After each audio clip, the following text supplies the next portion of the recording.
เย้พี่น้องนี่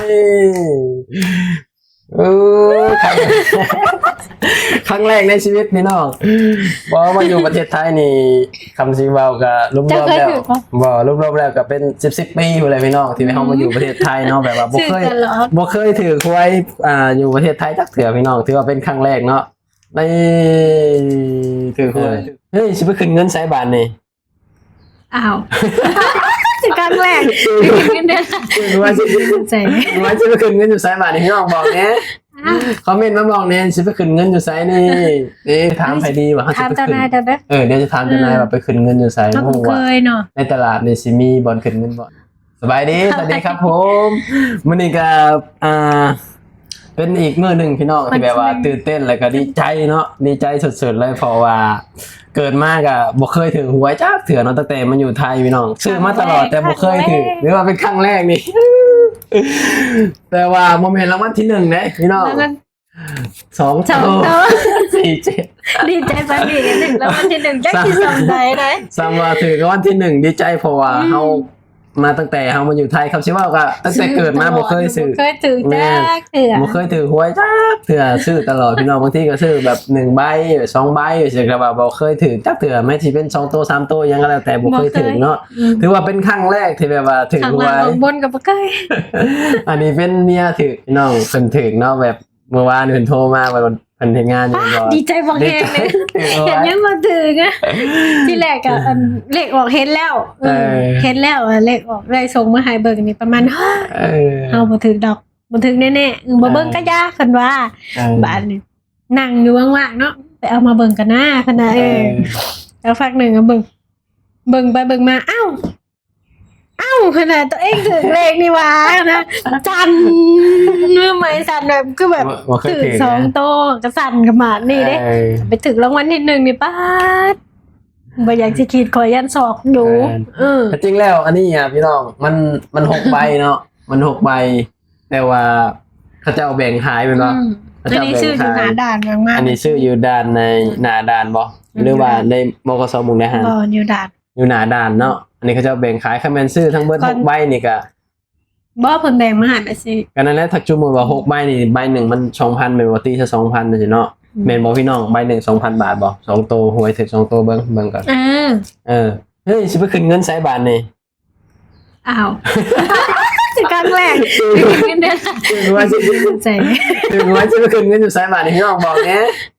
คอมเมนต์มาบอกเนี่ยสิไปขึ้นเงินอยู่ไสนี่พี่น้องเย้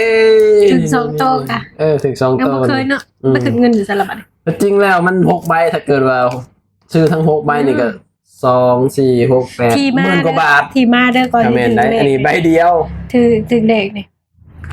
มันเป็นที่มาได้ตัวเองมาตัวเองพันก่อนมามือตัวเองจะเดินทางมาพี่เนาะพันคืนนอนน่ะพันแล้วตัวเองนี่จะเขียนยังแหละจดนางเขียนดูพันว่าจดในใจค่ะจำได้แค่อัน4 กับ 7 4 กับ 7เลข7กับเลข4นี่คือต้องซื้อแสดงว่าพันแม่นแล้วนี่คือต้องซื้อแต่มันก็มีเท่านี้เนาะ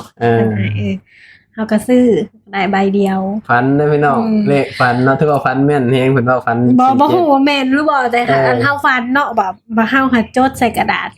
ยังจักอย่างแล้วแบบเฮาก็จดประมาณ4 กับ 7นี่คือต้องซื้อ4 กับ 7แล้วก็บ่มีหยังก็ต้องซื้อ7 กับ 4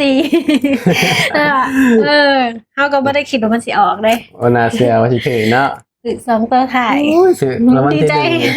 ถึงรางวัลที่1ให้ได้กว่าเนาะแล้วก็เมียบอกว่าเหมือนแบบมาที่นี่อันมาหอดบคสเนาะบคสมุกดาหารน่ะมันมียายเนาะยายเราเอามาขายลอตเตอรี่อีหลาเราเสียงสดน้ำป่าบ่เหรอแล้วเฮาก็บอกว่าหนูซื้อแล้วเสียงแน่น้ำป่าจักใบแล้วอ่ะขอกันเริ่มอ่ะให้ยายค่ะยิบให้หนูแน่จักใบว่ะแล้วยิบให้2 ใบเนาะอันลงท้าย14นี่แหละแต่บ่ฮู้ว่ามันสิขาวทั้งโตบ่แต่ก็มีอยู่ในแต่รางวัลที่1อ่ะข้างหน้าหาจำได้แค่2นี่บ่รางวัลที่1มันครับพอรางวัลที่1อ่ะมันมี14แล้วก็2ข้างหน้าแล้วยิ้มหายอ้าวแม่อีหลาแล้วนี่2ต้นอัน2ใบนี่16ล้านเด้แล้วอ่ะหนูเพิ่นบ่เอามั้ยบ่เอาแต่ว่ารางวัลที่1มาจากพี่น้อง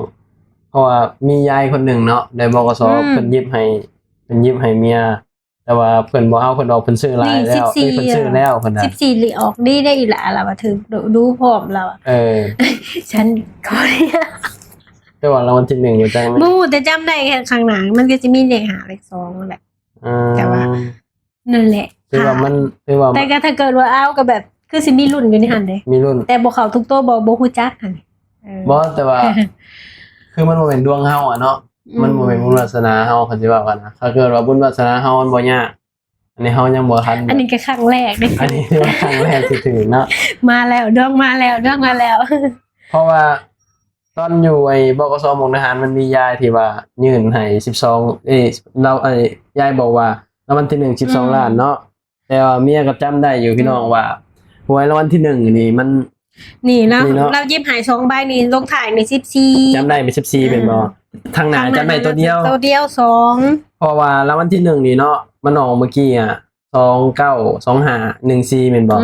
แต่ถ้าเกิดว่าเจ้าเอาที่ยายเราเอาให้อ่ะบ่ไหนกำลังแข่งเคียงได้โอกาสลุ้นอยู่แต่เฮาบ่ฮู้หรอกว่าแต่บ่เข้าทุกตัวดอกบ่ฮู้ดอกมันสิเข้าบ่นะแต่ว่ามันก็ยังน้อยมันก็เข้าไปแล้วนี่3ตัวแล้วที่เฮาจำได้นะแต่ว่าโอกาสแบบรุ่นสูงแต่ว่าเฮาบ่ฮู้ดอกว่ามันสิเข้าทุกตัวบ่เพิ่นเมียเสียดายแฮงพี่น้องเกือบแบบมันจังได๋เกือบเป็นเศรษฐี เกือบเป็นเศรษฐีพี่น้องเนาะคอมเมนต์แบบว่ายิบเอานี่โอกาสนี่ก็สิมีอยู่โอกาสแต่ว่าเฮาก็บ่มั่นใจว่ามันสิชัวร์บ่เนาะแต่ว่าจำได้ที่แน่ๆมันมีรางวัลที่1เข้าไปแล้ว14ทั้งท้ายแม่นบ่เพราะวันที่1มัน295114แม่นบ่แต่ว่าเมียจำได้2กับจำทั้งหน้าได้แค่ตัวเดียวแล้วก็มาจำทั้งหลัง14แต่ตัวกลาง3ตัวนี่จำบ่ได้เพิ่นน่ะบ่ฮู้ว่าเลขหยังแต่ที่แน่ๆจำได้ว่า14พอยายบอกว่ามันออกนี่ได้ล่ะ14แม่นบ่นึกถึงบ่ล่ะปรากฏว่ามันรางวัลที่1มันออก14นี่ทางท้ายนะสำหรับ2ตัวอันนี้นะทางท้ายที่รางวัลที่1นะแล้วก็2จำได้ข้างหน้าสินะแต่ว่าเพิ่นก็เสียดายอยู่พี่น้องว่าเกิดว่ามื้อน่ะคันแม่นตัดสินใจหยิบเอาอ่ะโอกาสจะเป็นเศรษฐีแต่ก็ซื้อน้ำลาใบเดียวก็มีแบบนี้นะแต่ว่าเฮาก็บ่ฮู้ดอกว่ามันสิออกตรงเป๊ะรางวัลที่1บ่นะแต่ว่าโอกาสนี่มันก็มีสูงได้อย่างน้อยก็ได้ลุ้นน่ะพอมันได้เข้าไป 3-4 ตัวแล้วนะก็ยังเสียดายพี่น้องแต่ว่าอันนี้ก็เข้าอยู่2หานี่เนาะแต่ก็มี4มียังอยู่ก็มีอยู่แต่ว่ามันบ่ถึกพี่น้องก็ได้แค่2ตัวแล้วบุญวาสนาเฮาคั่นนี้514ว่าคอมเมนต์เกือบถึง2หลังไม่คอมเมนต์เกือบถึง2ตัวได้นี่โอ้อันนี้กลับได้นี่กลับหลังอ่ะแล้ว3ตัวเกือบเขาพี่น้องในใบเดียวนี่แต่นี่ก็ตัวนี้ก็คือกันนี่เกือบเขานี่3ตัวนี่ก็เสียดอยู่3ตัวเรื่องมาแล้ว